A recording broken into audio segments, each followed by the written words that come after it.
So today we have a TCG deck list video instead of a Duel Links video that I usually make. This is my Crystron TCG list, and my list in Master Duel is pretty similar as well. This is the list that I usually bring to locals, and I use this deck a lot in the TCG, and it has gone through a lot of iterations because obviously I really like Crystrons, and I always find ways to try to make the deck better, and also, the deck is hit in the ban list at some point, even though it's not really the problem with the deck itself. It's because of K9 Crystron.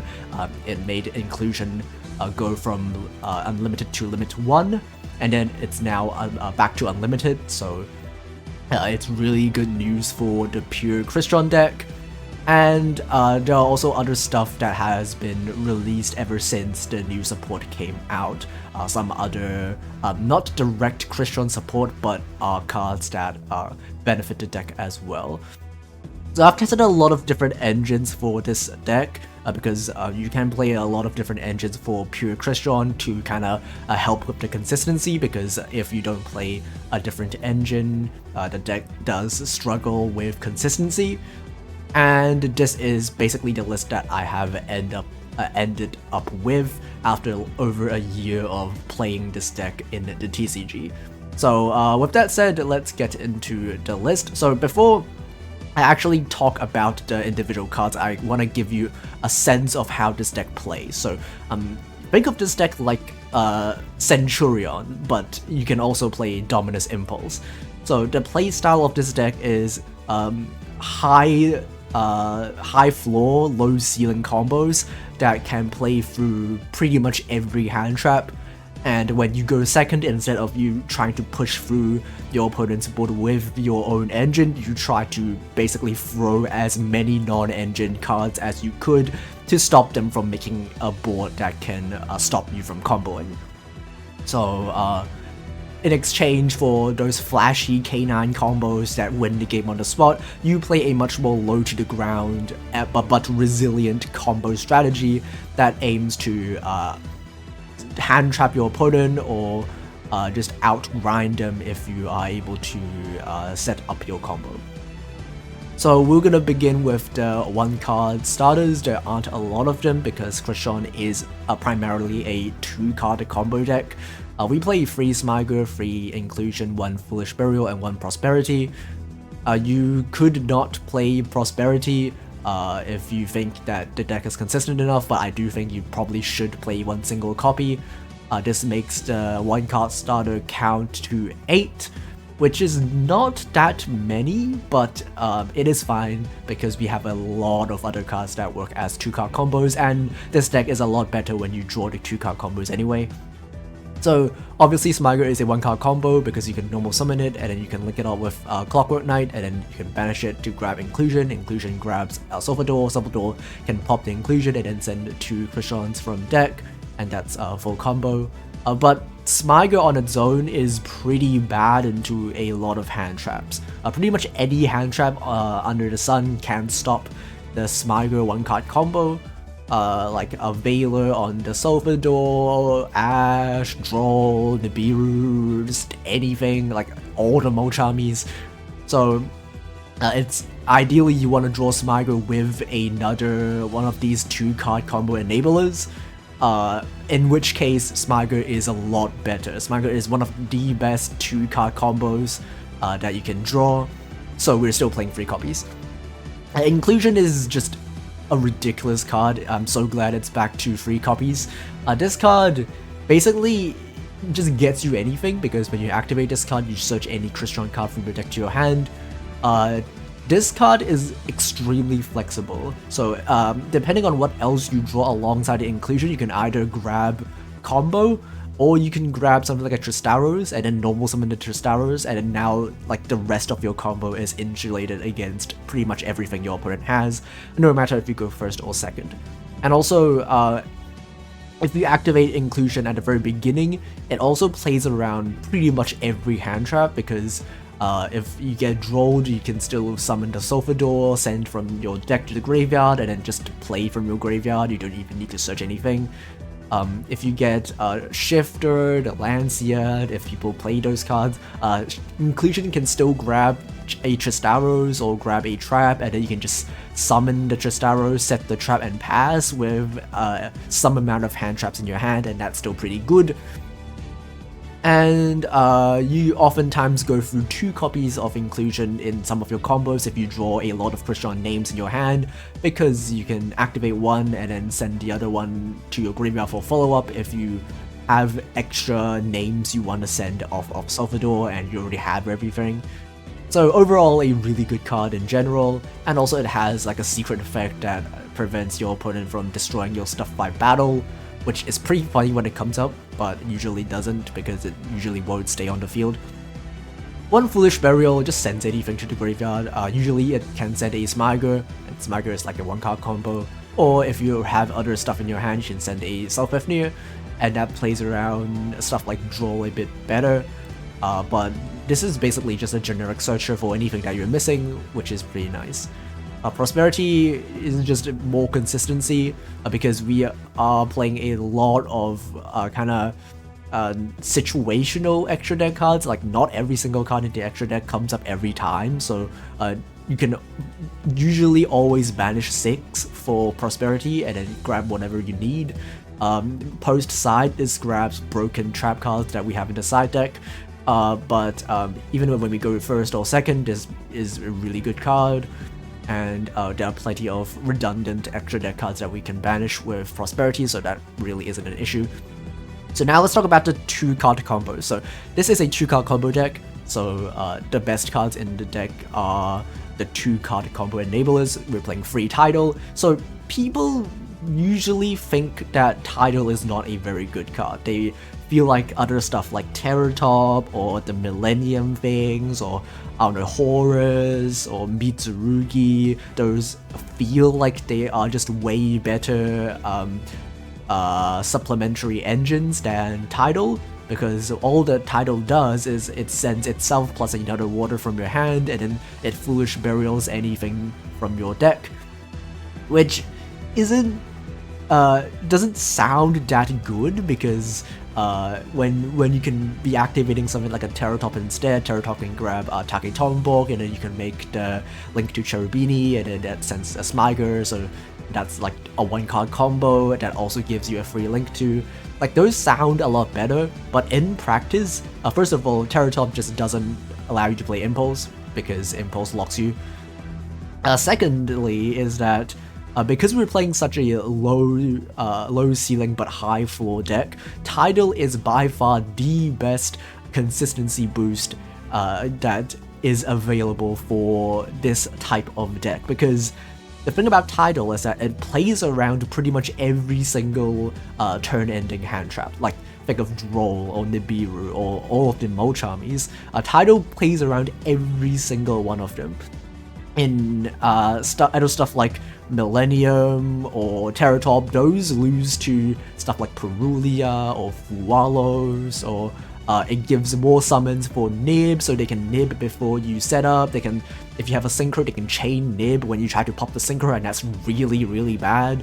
But Tidal doesn't have any of these issues, so Tidal is also just a lot more skill testing, because there are a lot of like sequencing things that you have to worry about when you have Tidal plus some amount of other Crystron names in your hand, and but it does reward you a lot if you know how to sequence the activation of Tidal. And also, it's just like a big guy. If you use this guy on turn 1, you can summon it back on turn 3, and it has like a bunch of attack, and it helps you push for game, so that's nice. We have 3 copies of Self-Fafnir and 3 copies of Salvador. So the thing about the level 5s in this deck is that usually people play 5 copies in the pure version, or like any pure adjacent version, because you realistically only need 5 for like the combo. So you oftentimes go through 4 in your first turn, and then you need 1 in your deck for Tristaros to summon from your deck.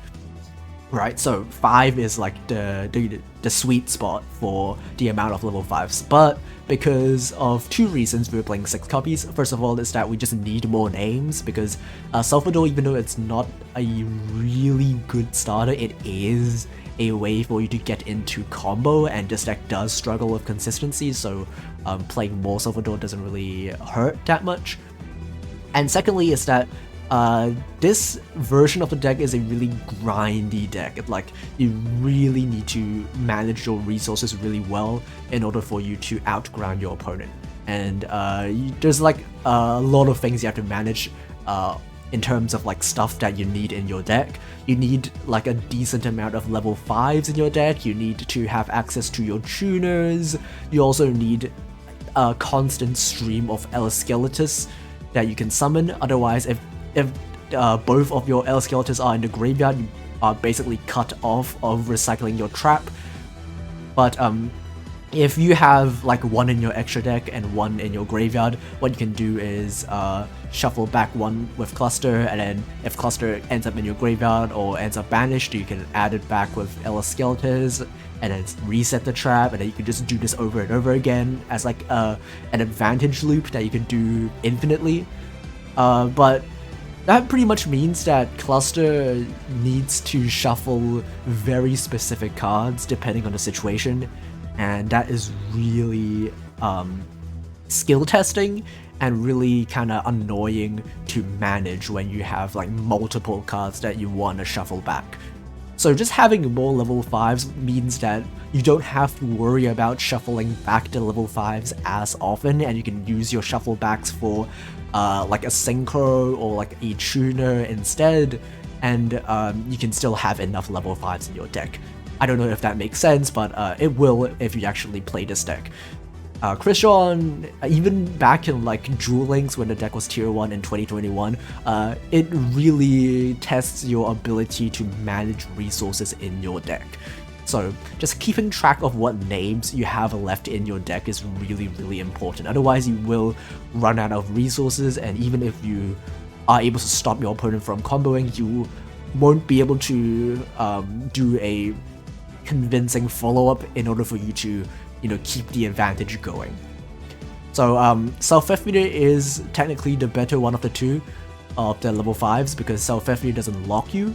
It summons from your deck, and what you can do is if you go second, you can just make SP, and then SP can immediately threaten 2 cards because they can banish one, and then if your opponent chains something, you can tag out your SP, which is really important.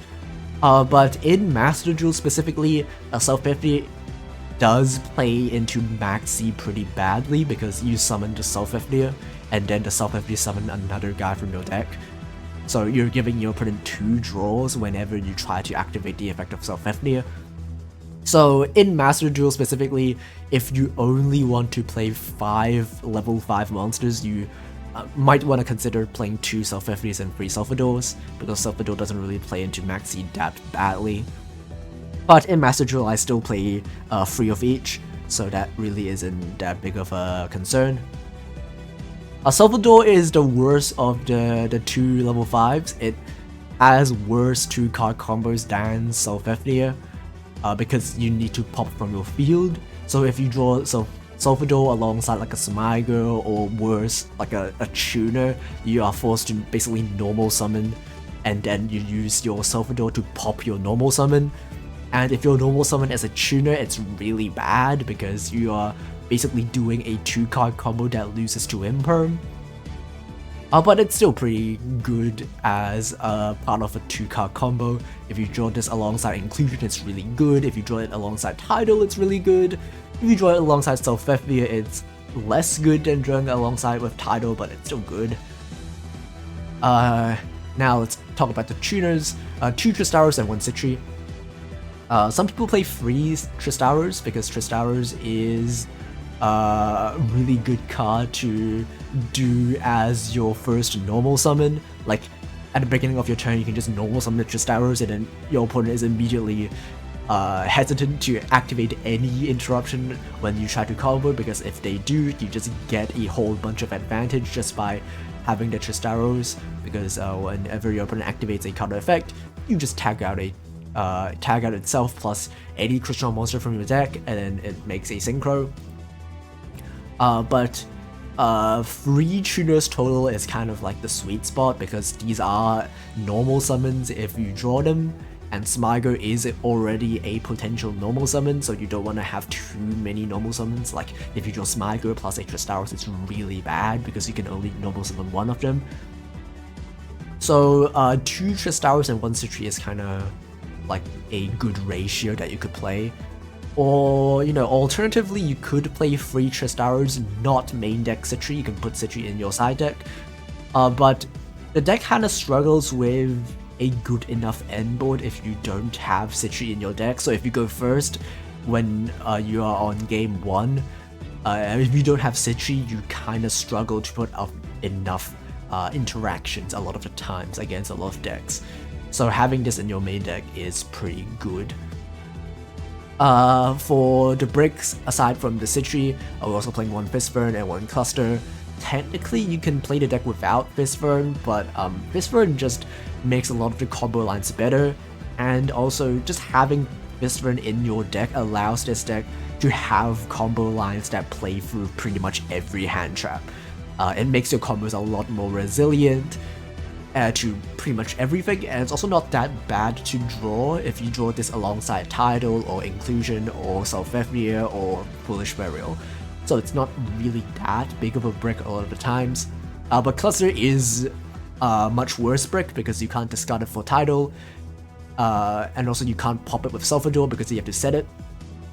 But you still want to main deck the Cluster, because same reason why you want to main deck the Draco Tail traps, because and a lot of times, even if you go second, if you couldn't OTK your opponent, which this deck isn't very good at OTKing, you want to outgrind your opponent, and this card is ridiculously good at just being annoying and stopping your opponent from rebuilding, while simultaneously kind of getting back your resources to make sure that you can continue to play on your next turn. And also, this card just randomly has an effect that says your cards cannot be banished by your opponent's card effects, which is pretty funny when your opponent tries to like SP target your Cluster, and then you just say, nah, that doesn't work, because they can't banish your stuff. It also just randomly has a really good application against stuff like Malice or like Chaos Angel. But what makes this card good is the shuffle effect. And also it can pop 2 cards if you control a Crystron Synchro monster. And sometimes, instead of popping 2 of your opponent's cards, you kind of, if you end on a Synchro monster plus the trap, sometimes you want to chain the trap to pop something your opponent controls plus your Synchro. And then that not only gets rid of one of your opponent's cards, it also triggers your Synchro, and then your Synchro can revive back something. You can like bring back the tuner that you made to use it, and then the tuner can make something like a Dawn Dragster, and then that's like another interruption. That's like a thing that you can do with this card. So that's it for the engine requirements for this deck. We're playing 22. That's because the ideal hand is 3 engine plus 2 hand traps, or 3 hand traps plus 2 engine if we're going second. So this is pretty much like the correct ratio to be playing. But if you want even more non-engine, you could maybe like reduce the amount of Sulfur or take out Prosperity. But if you do that, you run into the risk of basically drawing too many non-engine, and then like 4 hand traps plus a Self-Ephria, and then you're just looking at your hand crying. So this is a pretty good ratio to be playing for the main deck. And if you are going second post game 1, you can just side in your hand traps, which we are playing a bunch in the side deck, and then you can just remove some of the engine requirements in game 2 or game 3 if you're going second. For the hand traps, notice that we are not main decking Molcharmies, and that's because it's pretty much the same reason you don't want to main deck Molcharmies and Centurion, even stuff like Malice sometimes don't. A lot of the times in the TCG they don't main deck the Molcharmies, because having hand traps in your hand is actually a pretty integral part of your end board, because the Crystron end board is not that oppressive. It's like 3 or 4 interruptions usually. and the type of interruptions that the deck produces might not be like the correct type of interruptions, if that makes sense, because Infinity obviously negates anything, and that's really good, but if your opponent has a way to force out the Infinity, all you're left with is Dawn Dragster, which negates spell traps, and Cluster, which pops. So if your opponent has like a monster effect that's really good, you're kinda just really sad, because picture this scenario, right? You end your turn, your opponent doesn't really have any hand trap to stop you, you end with like Infinity plus 2 tuners plus the trap. Cool, that's like the standard end board. Your opponent goes main phase, activate Rahu Draco Tail. You're forced to activate Infinity because you don't have Dragsters on your field yet, because you have to first tag out with your tuners before you can have the Dragster on the field, so you still don't have the Dragster yet. But Tristaros needs to chain to an opponent's card effect, so if your opponent activates a really good spell card like Rahu Draco Tail or Branded Fusion or Kitu Draco Tail, or Mitsurugi Ritual as their first action, even if you chain Tristaros, they still get to resolve their spell. And Citri can only be activated during the main or battle phase, and the thing about main phase is that your opponent gets priority. So if they enter main phase, they get to activate a card effect before you are able to tag out with Citri. And if their first effect is Rahu Draco Tail, you're kind of just crying. So in this situation, you're pretty much forced to negate with Infinity, because that's the only negate you have on your field, right? So you go, okay, chain Infinity, negate, and then maybe you want to chain Citri as well, because you want to summon a Dragster in case they have like a second Rahu, because Rahu can be activated more than once if the activation is negated, right? So maybe you want to chain Citri. Okay, cool. Rahu is negated, you used up your Infinity, you have a Dragster on the field, plus Cluster, plus Tristaros. And then they normal summon Lucius. What are you gonna do, right? Lucius is a monster effect. It searches 5 mana, which is also a monster effect, and then 5 mana fuses, and then they completely cook your deck, because you have no monster negates. A Dragster negates spell traps, so Lucius and 5 mana can completely play through it. Cluster pops, which they don't really care about, because they can add Lucius, normal summon Lucius, add 5 mana fuse. Cluster doesn't really do anything. So now you're just completely cooked. So your whole entire Crystron setup just got completely cooked by Rahu plus Lucius. It's just 2 cards. They don't even need to draw any non-engine. They can just use these 2 in-engine cards, and they completely cook your deck. And many other situations play out exactly the same way. For example, activate Mitsurugi Ritual, and then you're pretty much forced to do the exact same thing as I described. And it gets even worse if your opponent draws like Imperm for turn. They just go, okay, draw phase, Imperm on Infinity, and then you can change Tristaros, but the Infinity will still be negated, and if you chain the Infinity, you still can't use Infinity later. So regardless, something like Fallen of Virtuous can force out Infinity, Imperm can force out Infinity, a lot of things can force out the Infinity. And then if your opponent activates like a really good monster effect, you're kind of screwed, right?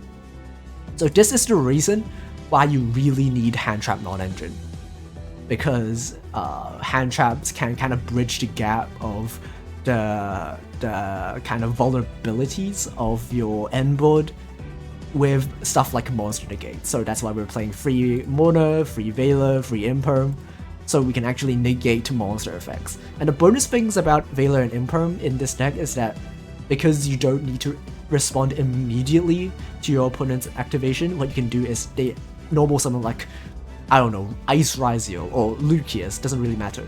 Just like a normal summon with a monster effect. What you can do is they activate the effect. You don't have to immediately negate with Veiler or Imperm. You can chain Tristaros just to tag out into Dragster, and then chainlink free activate Veiler. So that way they still get negated, but you also get to tag out your Tristaros into something that actually does something. So these hand traps are really, really important in this deck. And if you had something like a Fuwalos or Perulia or Droll or Nib in the main deck, you're kind of struggling in the situations that I've described, and you really want these like 1/1 negate hand traps to deal with the situations where your engine cannot deal with some of your opponent's cards. So the 18 hand traps we're playing are 3 Ash, 3 Ghost Bell, 3 Ghost Mono, 3 Veiler, 3 Imperm, and 3 Impulse. So the thing about Impulse is that we are an Impulse deck because Crystrons are all water, but Impulse does clash with a ton of stuff in the extra deck. So pretty much every single turn 1 endboard piece are locked by Impulse because Dragster is a light, Infinity is a light, Fabled Levilasable is a light, which we will talk about later. So if you activate Impulse, you're pretty much locked out of every single one of these. But that's fine in a lot of the cases, because if you go first, you can just set the Impulse and then you just don't get locked and then you just do your combo as usual. If you go second and you activate Impulse, even though you're locked out of all of these really good extra deck monsters, these are primarily good extra deck monsters that you want to make going first.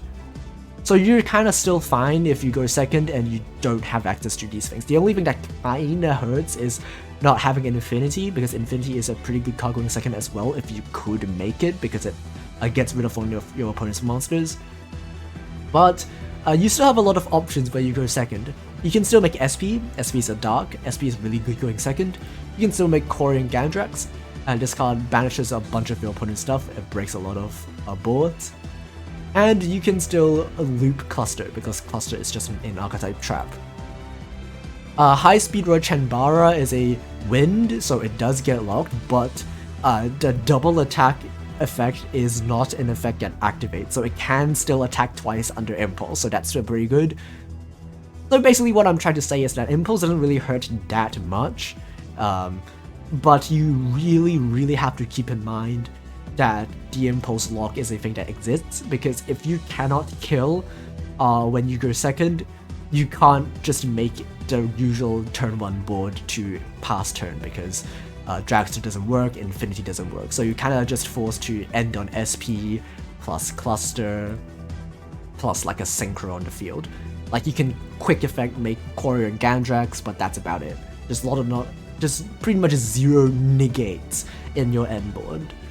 But that is usually fine, because when you go second, both SP and Courier and Gandrax, you know, the 2 things that you can make under Impulse, these 2 are really good at cutting follow-up, because both of them banish monsters and they can banish from the graveyard as well as the field. So even if you can't put up the negates that you usually put up, you can still pretty much cut off your opponent from all of their follow-up, and even if you can't end on negates, they still can't really do too much a lot of the times, because you're cutting off of most of their follow-up just by banishing all of their stuff. So yeah, so that's why Impulse is kind of fine to be playing in the deck, and also Impulse kind of solves a lot of the issues, like the matchup issues that the deck struggles with, like Draco Tail. You can just negate their fusion spells, because if you are unable to stop the Draco Tail player, they pretty much cook your entire deck. Draco Tail Horn doesn't really do anything, but Flame negates your inclusion. But by far the biggest issue is Draco Tail Sting. Like, that card banishes 2 cards from your graveyard and that like ends your turn. So in a deck like this, where you are pretty much reliant on only Crystrons to push into your opponent's engine, you really want to make sure that your opponent doesn't get access to like their whole combo, because unlike other variants like K9 Crystron, you can still play with K9 even if your Crystron stuff gets stopped. But in this deck, you are pretty much only reliant on Crystrons, so you really want to stop your opponent from doing anything. Okay, so with that said, it's a total of 40 cards. Let's go over the side deck. We have 1 copy of Chanbara. This is kind of like the flex slot of the deck. This helps you go second, it helps you push for game, and sometimes you just want a non-tuner level 5 synchro. In some of your really weird combo lines, you can theoretically still make this card. It's like a level 5 non-tuner machine synchro, which you can make under pretty much every single lock. And then you can just banish your Tristaros to pop it, and then summon 2 guys from your deck in like very niche scenarios. But usually it's just a guy that you can use to attack twice. It comes up a lot. And Accel Synchron is here as part of a quick synchro package to make either Accel Synchro Stardust Dragon or make Fable the Levy Lazball. Accel Synchro Stardust Dragon, by the way, is just like an intermediate step to make Levy Lazball in case you end your turn with a level 3 stranded on your board, which some combos will end up having. But even if you don't have Accel Synchro Stardust Dragon, you can still just use Accel Synchro plus a level 5 non-tuner that you have left on your field to make the level 10 synchro. By the way, this is supposed to be Baron de Fleur in Master Duel, but we obviously don't have that card in the TCG, so this is like a really good alternative. And Accel Synchron can either use itself plus Sulfador or Sulfefnir that you have on your end board that you have as part of your combo, or you can also use a Dawn Dragster, because after you negate your opponent's spell trap with Dawn Dragster, it becomes level 5, and then you can use the spent Dawn Dragster plus the Accel Synchron to make Fable the Levy Lazball, and that's like a second interruption. Okay, so 2 copies of Ella Skelters. Technically, you can play this deck with 1 copy, but as a grindy resource loop deck, you really want to have 2 copies because you basically loop the 2 copies over and over again and recycle everything from your graveyard until you win the game.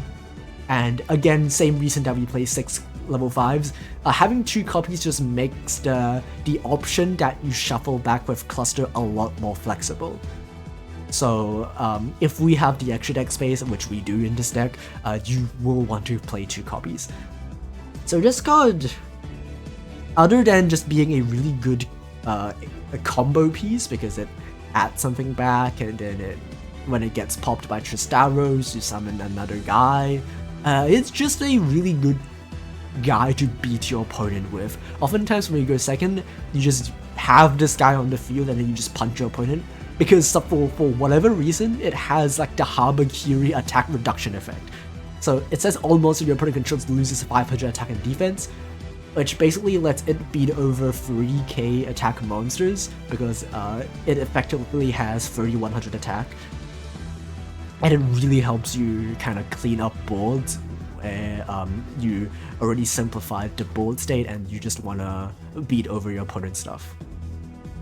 1 copy of Samurai Destroyer. So this is here for Nib Insurance, because in case you don't know the interaction with this card, you have Tristaros on the field, and if your opponent tries to activate Nibiru, you chain Tristaros, synchro summon the Samurai Destroyer, Nibiru resolves, distributing the Samurai Destroyer, and then that triggers the Samurai Destroyer to revive a machine monster that is distributed by Nib. So that kind of helps you play around Nib to some extent. And fun fact, this card is not once per turn, and also it can revive itself.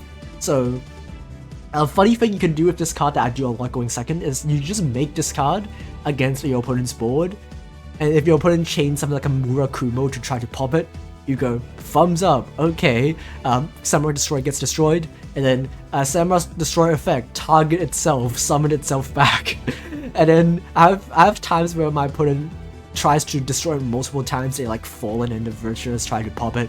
I just go, okay, Destroyer effect again, target itself again, and they go, what the hell? Yeah, it's not once per turn, so you just get to do this infinitely. And also, even though it doesn't do too much on the field, it is a machine synchro monster, which means you can pop it with Tristaros and then summon 2 guys from deck. So this is just a really good card that you can have that is really hard to get rid of, and also is a machine synchro target that you can pop with Tristaros. And also it has a pretty good effect when it's attacking, It stops your opponent from activating any effects, and also negates the attacking target. And also this effect doesn't really activate, it just kind of applies. As you can see, there is no semicolon on the attacking effect. It negates, it doesn't target, so you can just kind of out stuff like Dragoon just by attacking this and then negating the Dragoon effect, and even though you can't punch over the Dragoon, it is now no longer protected by its own effect, so you can just pop it with Cluster. So that's like something that you can do with this card. 2 copies of Dawn Dragster, you must play 2 copies because this card is not a hard once per turn. It is a soft spell trap negate, and really oftentimes you make 2 copies of this card because you always end on 2 tuners pretty much every single time. And if your opponent is playing a spell trap heavy deck, something that relies on activating a spell card like a fusion spell or a ritual spell, something like Mitsurugi, you having 2 spell trap negates is really good. So this card can negate a spell trap card effect or activation. Like it negates the activation of a spell trap or effect, so even if they activate like a continuous spell, you can just let it resolve, and then when they try to actually use the effect of the continuous spell, this is when you can chain Dawn Dragster to still negate and destroy that card. It negates activation, same with Infinity. So if it's activation once per turn like Rahu Draco Tail or Branded Fusion, they can just activate a second one, which is something that you want to keep in mind, but it's still really good. And it reduces its level by 2 when it negates, so you can later on use it with XL Synchron to make a level 10 Synchro, or if you're playing Centurion Legacia, you can use it plus Tristaros plus another level 5 to make a Synchro 12.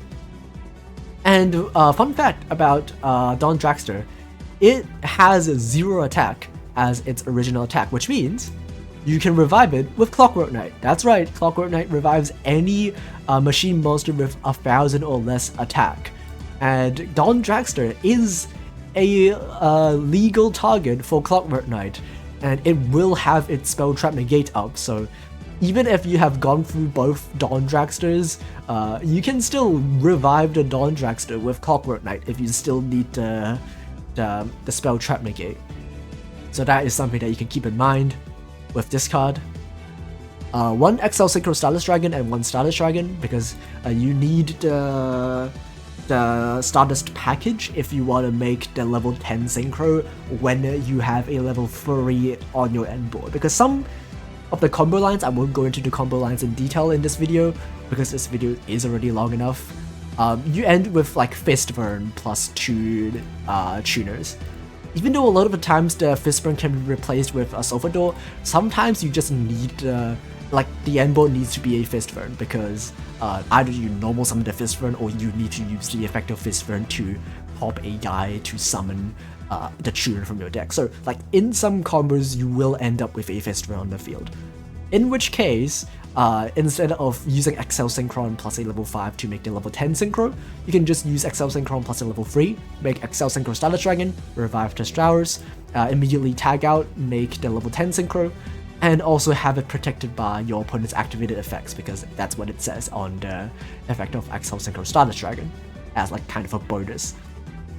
And as like kind of a bonus thing this card can do is if you play the level 10 Satellite Warrior as like your level 10 Synchro, because both XL Synchro Stardust Dragon and Stardust Dragon are Synchro monsters, they will allow the Satellite Warrior to kind of pop 2 more cards.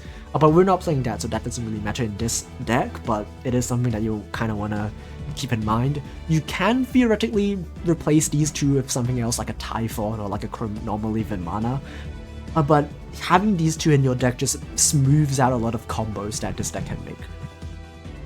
Okay, so the boss monster in this deck is Crystron, Quarian, Gandrax. Despite this being like the boss monster of the deck, you actually don't make this card very often when you go first. Like during your opponent's turn, usually what you do is you make 2 Dawn Dragsters, or you make 1 Dawn Dragster plus 1 Levy Last Ball, or Baron de Fleur in Master Duel. This is here for going second. because when you go second, you want to cut off your opponent from follow-up if you can't kill them. And this card is really good at that. And even if you don't really care about cutting off your opponent's follow-up, it just banishes free guys from your field. So this deck really struggles with card removal, because Infinity only removes attack position monsters, so if your opponent is smart, they will just place everything in defense.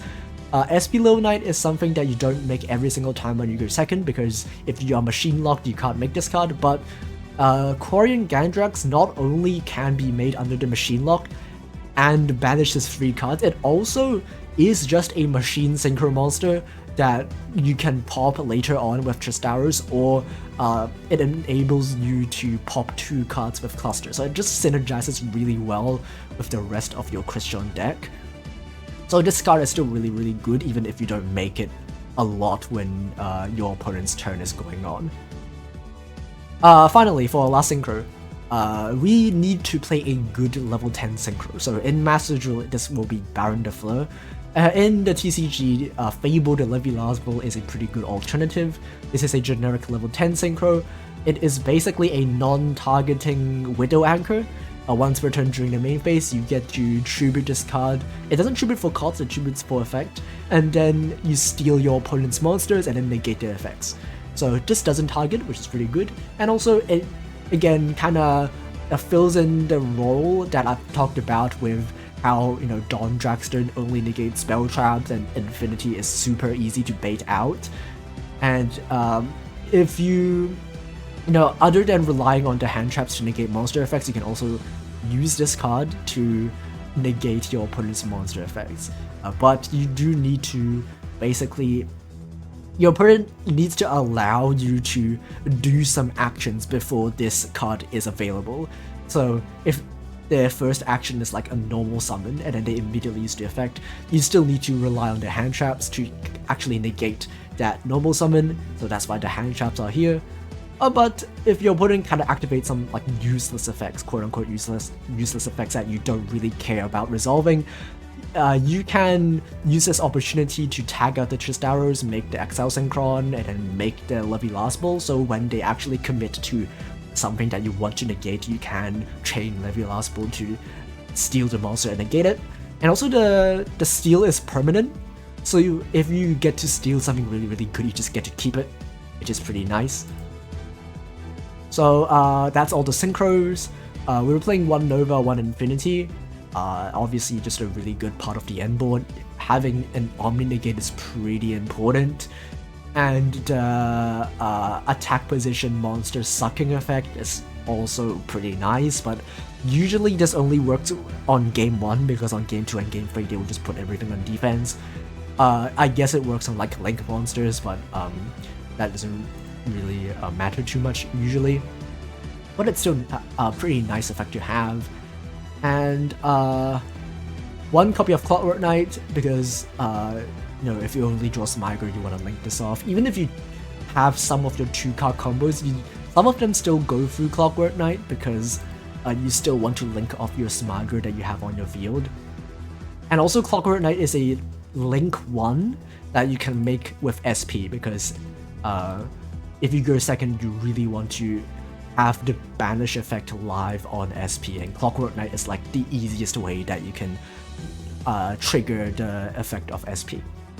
And while SP is just a really good card going second, you don't make this card going first pretty much at all, but when you go second, it's a really good way to force out your opponent's stuff without committing to too much and without machine locking yourself. So yeah, that's pretty much the main and extra. We'll quickly go over the side. If you're playing this deck in Master Duel, this side doesn't really matter. In case you're wondering, I still don't actually play any of the Charmies in Master Duel in the Crystron deck. All I have that's different is that Prosperity is banned, so it's like, so instead of Prosperity it's a Maxi, and instead of Levilasble it's Baron. But other than that, the list is pretty much exactly the same as the TCG list. The side deck, we're playing 3 Purulia, 3 Fualos. These are like the generic going second options.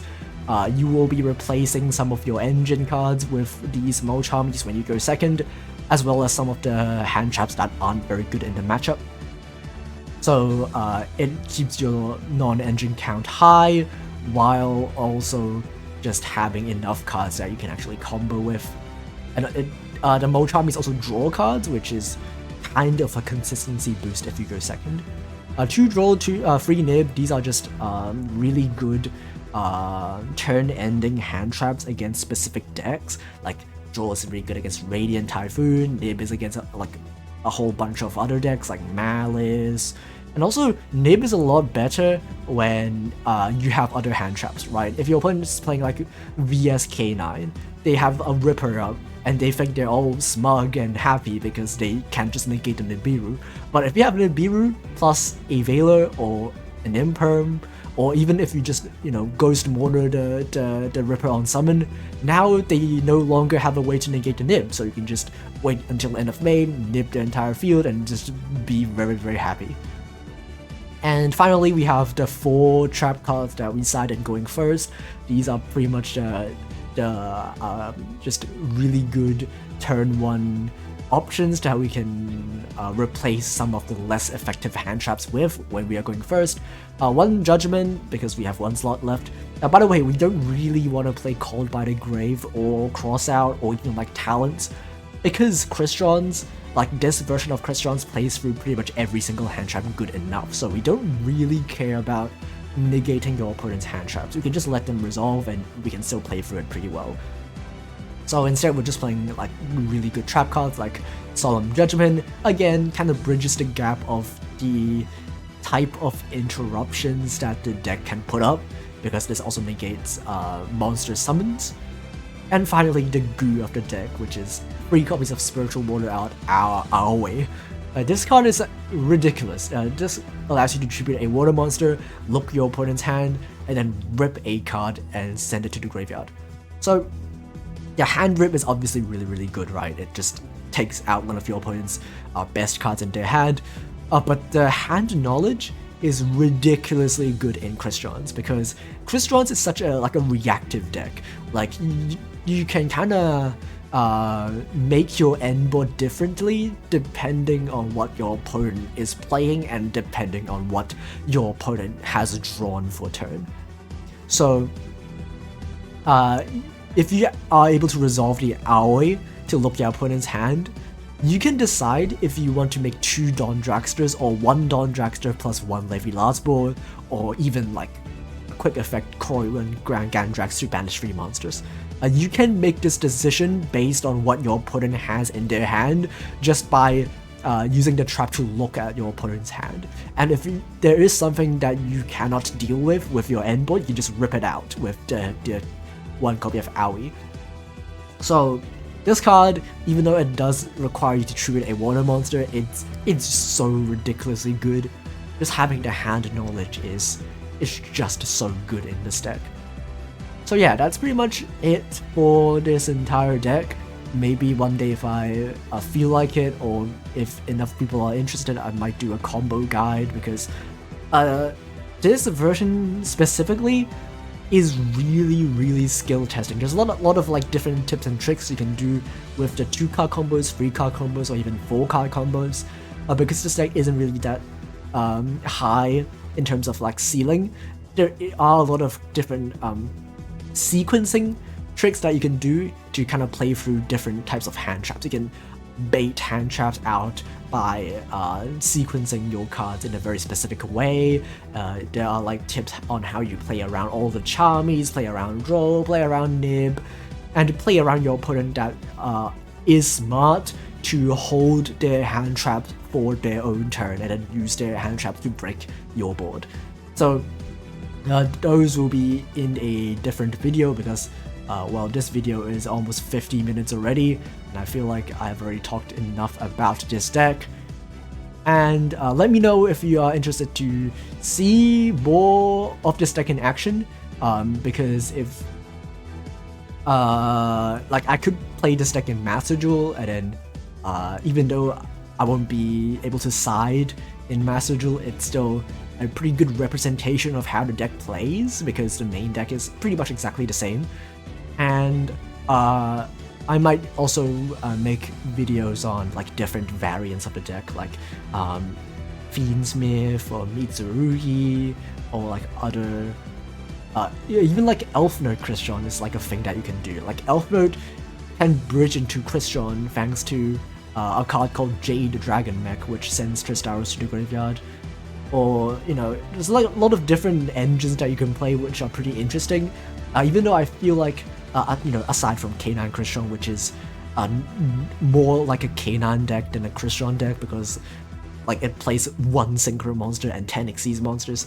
But like this deck I feel like is really underrated, really underexplored. I feel like if like good players actually spend time investing on learning this deck, they will put up good results. But yeah, that's pretty much all I have to talk about. And next video will probably back to your regularly scheduled Duel Links videos. And yeah, thanks for watching and goodbye.